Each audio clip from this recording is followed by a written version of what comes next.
इस बार के मानसून सत्र में आखिर संकेत पहले मिलते हैं कि किन किन बातों को लेकर के चीजें आगे बढ़ेंगी।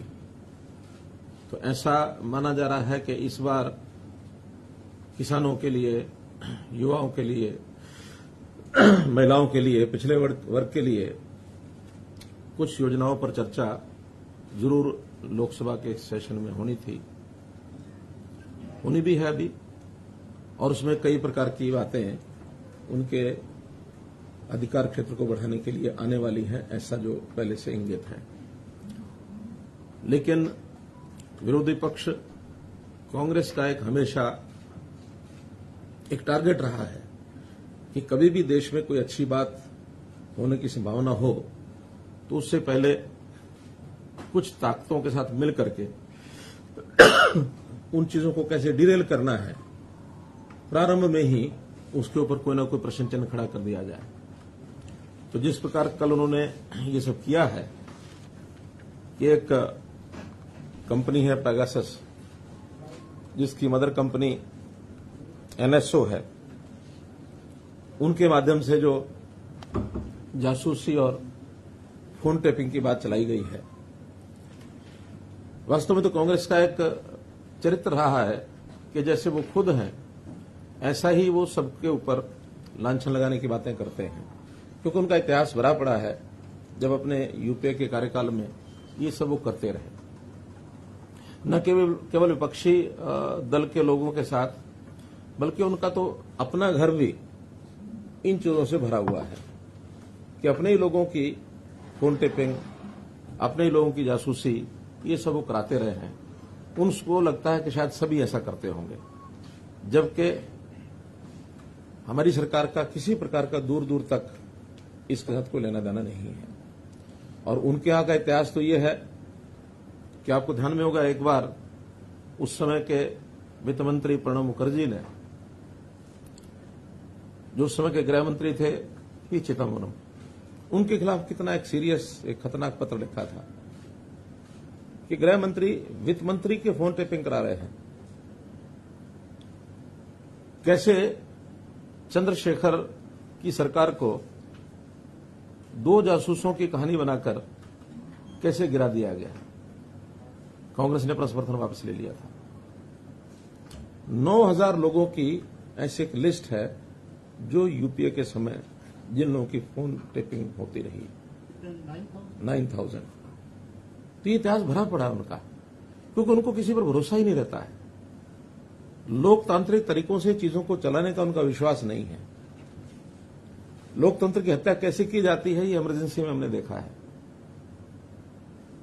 ये भी उसी कांग्रेस के कारनामों की एक उदाहरण है। तो इसलिए जासूसी में उन्होंने अपने जो साथी उनके थे, चाहे वो सीताराम येचुरी वामपंथी नेता हैं, जयललिता हैं, चंद्रबाबू नायडू हैं, ममता बनर्जी हैं, उनके फोन टेपिंग ये उन्होंने कराई। इनकी शिकायतें रही हमेशा। जब न्यूक्लियर डील था उस समय अमर सिंह की फोन टेप कॉल्स ये उन्होंने कराई है। अमर सिंह ने खुलकर शिकायतें की कि मेरे फोन कॉल्स को टेप किया जा रहा है। तो ये इनकी संस्कृति रही है, इस संस्कृति से बाहर नहीं निकले हैं।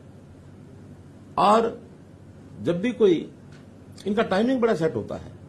इस टाइमिंग में जब इनको लगता है कि आज हमें और कुछ नहीं मिल रहा, क्योंकि इस समय नरेंद्र मोदी जी का जिस प्रकार का पिछले 7 साल से 8 साल से कार्यकाल जो अब पूरा हो रहा है, इसमें इनको कुछ नहीं मिला है।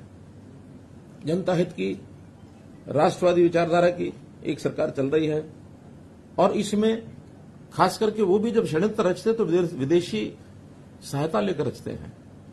यानी अब ये अगर हम पेगासस देखें तो एक दिन पहले 18 तारीख को एक स्टोरी ये लीक कराई जाती है द वायर के माध्यम से, और ये द वायर भी ये वामपंथी पत्र है। वामपंथियों का एक इस प्रकार का एक बना हुआ है नक्शस। और उससे पहले कुछ दिन पहले यूरोप के अंदर एमनेस्टी नाम की जो संस्था है वो अपने वेबसाइट के ऊपर इन कहानियों को चलाती है। एमनेस्टी ने वहां से छापा, यहां वायर ने पकड़ लिया और वायर ने उठा करके ये विषय उड़ा दिया कि यहां तो पता नहीं कितने लोगों की सारी फोन टेपिंग हो रही है और उनके मंसूबे जो किए जा रहे हैं। हमको क्या जरूरत है इनके फोन टेपिंग करने की, क्योंकि तो बिना फोन टेपिंग ही जनता में जो बोल देते हैं वही इतना हास्यास्पद होता है कि उसी का जो इनको खामियाजा भुगतना पड़ता है। तो हमको इनके अंदर की बातें ज्यादा निकालने की जरूरत होती नहीं है, ये बहुत कुछ वैसे ही बोल जाते हैं। और इस सारी स्टोरी की सत्यता तो, ऑथेंटिसिटी तो हम इस बात से दान कर सकते हैं, ये एमनेस्टी संस्था ये इंटरनेशनल है, तो इंटरनेशनल संस्था की अपने जो उनके जिसको कहना चाहिए उनकी अपनी विश्वसनीयता, उसके ऊपर प्रश्न चिन्ह है। एमनेस्टी जब भी भारत में आकर के काम करने लगी तो इनसे पूछा गया कि आप ये सब काम करते हैं, आपने सोर्स ऑफ फंडिंग ये बताओ। तो इन्होंने सोर्स ऑफ फंडिंग बताने के बजाय ये कह करके कि भारत में काम करना बड़ा मुश्किल है, यहां से बिस्तर बोरी लग जाओ, और ये एमनेस्टी बिस्तर बोरियां बांध के चली गई। तो जो संस्था अपने सोर्स ऑफ फंडिंग नहीं बता सकती, उसकी कहानी के ऊपर विश्वास कैसे किया जा सकता है? इसका मतलब कहीं ना कहीं इनके सबके तार ऐसी संस्थाओं से जुड़े हैं जो भारत देश की इमेज को खराब करना चाहते हैं। कांग्रेस के ऊपर मेरा सीधा आरोप है, कोई ऐसी बात हमारे खिलाफ कहें, नरेंद्र मोदी जी के खिलाफ कहें या केंद्र सरकार के खिलाफ कहें, जिसका कम से कम देश की जो हमारी संप्रभुता है, देश का जो हमारा मान सम्मान है, उसका तो ध्यान रखें। कोई अपने देश के अंदर की कोई बातें कह करके अगर कोई आलोचना होती है तो हम सहन भी करते हैं, कोई दिक्कत नहीं है। लेकिन जिन बातों को लेकर के हमारे देश की इमेज विदेशों में घटती है, ऐसी चीजों से इनको सावधान रहना चाहिए। इस प्रकार के खेल ना खेलें, वरना देश का अहित होगा। हमारे बारे में विश्वसनीयता ये घटेगी।